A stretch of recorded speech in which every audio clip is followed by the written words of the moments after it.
All right, welcome. And in today's video, we're going to jump right into it on the 3 tips, just the tip, all pun intended, on how to find off-market deals before the competition. So you'll definitely want to stay tuned until the very end to get all these insights. And we're going to go into the first point, which is pulling lists. And when you're pulling lists is you've got to filter them down based upon criteria. And this criteria is more of the likelihood of the owner being let me make sure it looks like there's some issues there streaming on. Okay, that's all good. Is the likelihood that the owner will be motivated to sell. Let me see. Okay, it looks like there's some trouble on that side. Yeah, that the owner will be motivated to sell. And some criteria as an example that I wanted to share with you. One being, let me make sure. All right. We're having trouble, LinkedIn. We'll keep you if it's resolved. All right. Looks like it's not streaming on that, but we'll go ahead and keep on going. Is the likelihood that they will sell. And just some examples of a filter is someone who their mortgage is due in the next 1 to 2 years. So that's one. Or they may be behind on taxes. Or another is they may have a lien on the property. So these are all the various things that you'll want to put into the filtering as you narrow down using these databases. And some ones that I'll just share with you, and I'm not affiliated with any of these, is one is PropStream, another out there is CoStar, and another one that's out there, which I personally use myself, is Reonomy. And I'll show you what this looks like from a visual standpoint on using the filtering. Let's see if I can, I'll have this zoomed in even more. There we go, perfect. So what you see here, and we're just going to type in some sample criteria, is here I've got multifamily. I typed in Indianapolis, Indiana, and then so minimal of, let's say for an example, 50 units, and then the maturity date of the loan is going to be within 2 years. So what that means is the owner has to either refinance their property or they have to sell the property. Because if you're going after someone, and this is a common mistake I see people make, please go ahead and jot this part down, is they are targeting people, or they have no filtering in place. But with this is that if you are targeting someone who they filter people who just bought their property as an example. Or let's say someone acquired it and let's say they've owned it for 2 years and it's a multifamily property, is that and they have a loan on that. There many of the times is a prepayment penalty. So even if they were motivated to sell the property, they actually couldn't, because it really wouldn't make sense for them to sell it, because they have a penalty, and there's an additional cost from the lender for them to sell the property for you. So it really doesn't make sense. And what I also want to mention, you guys don't forget, go ahead and like and subscribe just below, those of you on the YouTube, especially if you're getting value from this. And then also comment below where you are from. I'm here in Houston, Texas, and I just enjoy really hearing from you all, and I'll personally respond. So back at it is, so you'll want to have the filtering as I mentioned. And another one, so here I put in multifamily, 50 units, and then I just put the maturity date of the loan being within 2 years. And also another one that I found that also helps is minimal of 3 properties owned. And this is just from my experience of acquiring off-market deals, and also the investors that I've worked with as well. Is I bought a 50 unit, a 46 unit, 280 units, and 156 unit. All of what those owners had in common was they had less than 3 properties that they own. So it's more likely that they are mom and pop.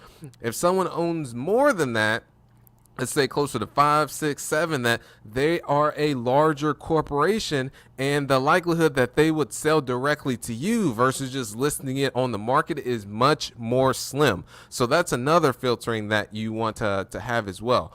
So let's go as a prime example and click on this one. And this is the benefit when it comes to these databases. And as I mentioned, I'm not affiliated with this. I'm just with this. So if you sign up for Reonomy, I don't get a kickback or anything. It's just a platform I personally use myself, and you can see all of the owner information that's in here. And then so you could just simply reach out to them, either email, either phone, and then also it has their mailing address too. So that one, those are just some things to have in mind. But the thing that I've noticed is that you can either go the route of the databases, which Reonomy and also CoStar. It's not cheap. That's one thing I want to mention, and that's one of those things that's relative, because what is cheap? It depends on how much capital or how much funds you do have. So you can go the route of the databases, where you already have most of that information, such as the owner contact, and then you reach out. Or you can go the route of not going through the databases, which is just more work for you to be able to do, where let's say you have to go through Google searches to find who's the who is the owner of the property, and then if it's on the LLC, then you'll have to do additional work to find out who is the owner of that LLC and who filed it, and then you reach out to them. So that's the thing that I want to mention on that. And then also, let me go ahead and extract. And so now once you've got this information here, is you could then extract just export it, and whichever channel you decide to use to reach out to them, whether that's a call, which has been always my go-to, or you can do direct mail, you can do text, or you can do may have already mentioned email. So those are the channels: call, text, email, and direct mail. Those are pretty common. And if you go the calling route, is the way that I found the actual script that I use, and this is exactly what you can use too, is just to keep it simple. There's no NLP that's in here. It's just reaching out, saying, hey John, Sterling here, and you always just want to use their first name. Never use first and last name. It really just screams sales call. Is right from the jump is, hey Jim, Sterling here. Wanted a person to reach out to see if you consider selling 123 Main Street. I just bought XYZ right across from the property. That's if you bought it right across, you bought the property right across from it. If not, then you just wouldn't even include that. And they either say, yes, I am interested, or no, I'm not interested. And many times they'll say not interested, just as a way to get you off the phone. In that case is, if they just say it just not interested, and they say it very quickly, hey, I understand you get these calls all the time. Tell you what, give me 30 seconds. If you don't like what you hear, I hang up on myself. Sound fair? And then that's a way for you to just further stay in the call to see if there's actually a motivation for them wanting to sell the property, because that's what it comes down to. Because what I want to give you all with this is, it's going to be a numbers game. It won't just be from your first or second or third call. Maybe, possibly, we would hope for that to happen. But is that still understanding that there's going to be more calls and more outreach that you're going to have to do? And I'll tell you that it'll be worth it, because myself investors I've worked with have saved millions of dollars on these by actually going direct to the owner. So that's the first and foremost, is pooling lists. The other platform, as I mentioned, the top is you got Reonomy, you got PropStream, and you've got CoStar. Those are ones that you can use to to being able to pull lists. And when you pull the list, you've got to do the filtering. So there's that. The next is, which I forgot to even put these little carousels on at the bottom, but the next, let me see what we got here. All right, is driving for dollars. And this is just simply looking for properties that need work. My phone keeps coming. Okay, I'll have to figure out a way to unlock that. Is looking for properties that need work.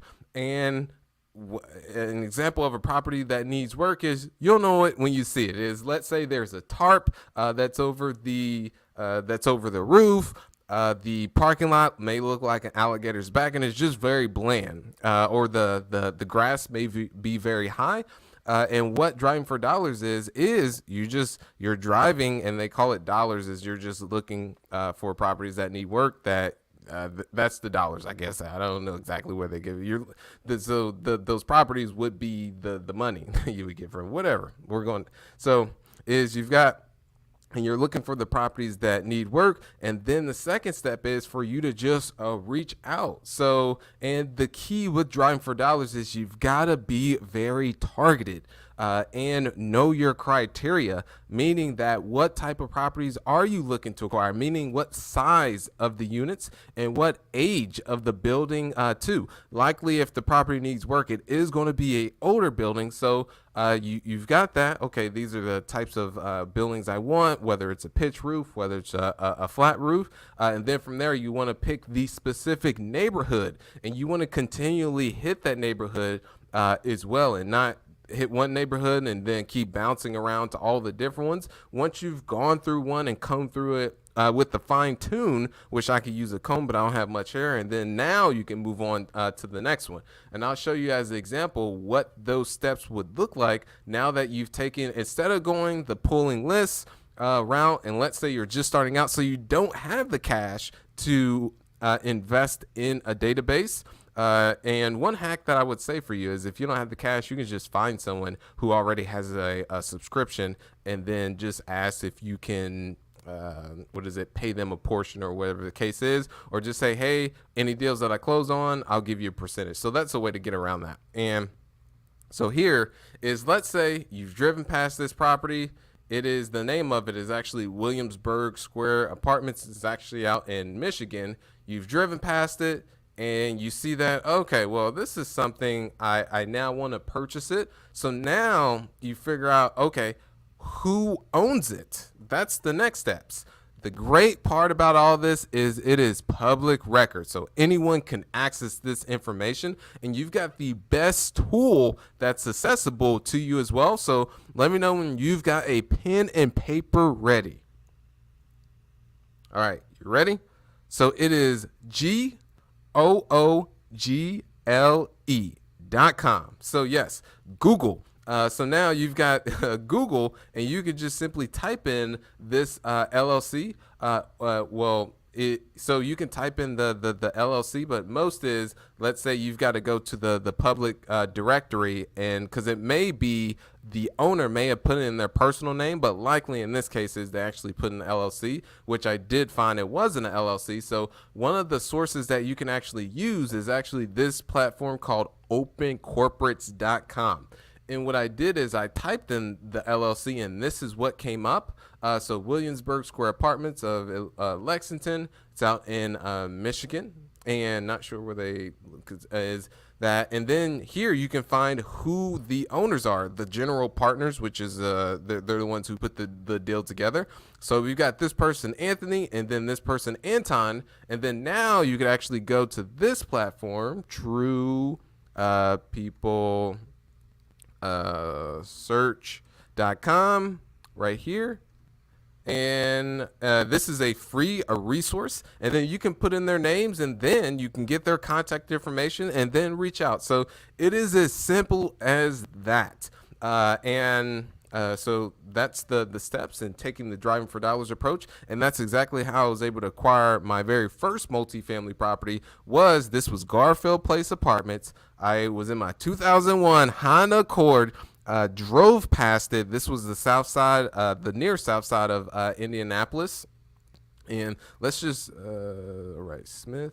So let's just say John Smith. I just put in a basic name. And then here you can see all the people associated. But let's say if we put in their specific name. All right. Let me go back to that. And I'll go back to the Garfield Place story for you. Just want to do this search for you real quick.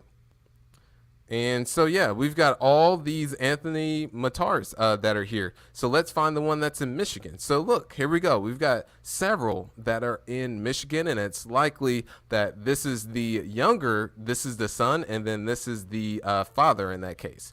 So that's a good indication that maybe the son is the one of the decision makers, but the father or the son is the influencer that can influence the decision that his father may actually be the owner. So these are some assumptions to be made, but this is just the process. And then you click through that, you can see all their contact information. I would go into here, but I do not want to put these people on blast at this moment. So All right, let's go back. And as I was mentioning with the story with Garfield Place, it was the same exact process. So drove past this property near south side of Indianapolis, saw it was very bland, it needed work. Then from there, I pulled up the public records, saw it was owned in the LLC, and literally anybody can do this. And except maybe a baby, because a baby, I mean, babies nowadays may be able to actually do this, but with technology, but is that pulled the public record, saw it was on LLC, found out who filed that LLC, searched their name, came up with their contact information, and actually got a hold of their cell phone number,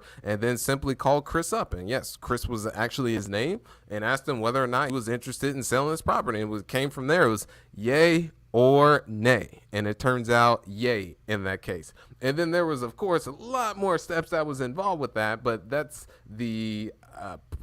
how it was on a high level. So there we go with the driving for dollars approach. And then lastly, we've got building the relationships with agents. This is a good way to also find off-market deals before they actually get listed. And one thing I want to give you guys as a tip, just a tip, all pun intended, is that when you're reaching out to these agents and looking to build relationships with them, is please, you guys, right from the jump, do not say, could you send me all of your off-market deals? Do not do that. That's a very newbie type mistake, and the agent actually will not want to work with you if you mention that right from the jump. So that's what I want to allude to, but is you're looking to build a relationship with them. And it's, hey, you got to have your criteria dialed in. This is the criteria. These are the properties that I'm looking for. And then they'll start sending you deals. And the ones that, let's say you underwrite it, and you do the numbers and it doesn't make sense, go ahead and provide feedback to them. And let's say they do send you a deal that's not in your criteria. Let's say they send you a duplex, and your minimum unit count is that you want to do 5 units, and they send you a 2-unit. Just provide that feedback. Or if they send you a deal, everything looks good except the numbers, say, hey, Jim, Tanya, whichever their name is, these are all the things I liked about the deal, but however, this is why it did not make sense. And why we will not move forward with it, and these are our numbers. So that's a good way for you to really start to build on that relationship. You got to constantly just stay in touch with them, take them out to dinner, or even figure out different ways on how you can be of value to them as well. And these are just, it's 101 how to win. One good book that actually goes into this is How to Win Friends and Influence People by Dale Carnegie. It's just 101 on building a relationship. We're all humans, and people do business with who they like, know, and trust. So if you build the relationship with the owner, an actual relationship with them, when a deal comes, let's say they're speaking with a owner of a property that now converted to a seller, and they say, well, I really don't want to go through the whole process of listing this. I just want to just go ahead and get this over with. And then they have the person that comes to mind and let's say you just spoke with them the day before, boom, they're going to send it directly to you. So that's why it's key in constantly nurturing that relationship and staying top of mind and just not making about the deal. And if you can go above and beyond to actually become a friend or something along those lines, making it just more about the deal, then that'll give you the upper hand over the competition. So that's all I have for you all today. Hopefully you're able to get some takeaways from that. Go ahead and comment below with pineapples if you were able to make it all the way until the end. We've got James Rice here in Houston and looking to get into multifamily. And those of you who just want more further insights, when it comes to multifamily, whether you're looking to get into multifamily or shift from single family to multifamily, or just want better ways on how to go off market direct to owner, there's going to be a link below to schedule a strategy session. So here, as always, on a weekly basis to be of value to you. Until then, keep being awesome. Appreciate you. Thank you. All right.